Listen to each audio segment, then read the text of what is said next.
Hi guys! Welcome back to my channel. So, update tayo tungkol sa kalagayan ngayon ni si Sean Pacboy.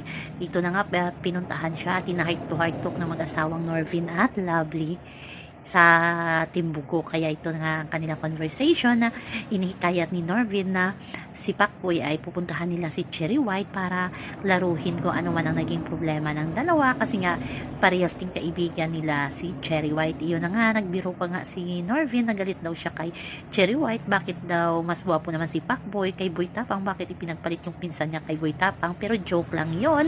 At ito na nga, may pabiro pang binantaan si Cherry White, nagalit na galit siya, pero sabi nga nila talagang magkaibigan pa rin sila ni na Cherry White. So abangan natin ang pagpunta ni Norvin at ng Team Bugok sa bahay ni Cherry White.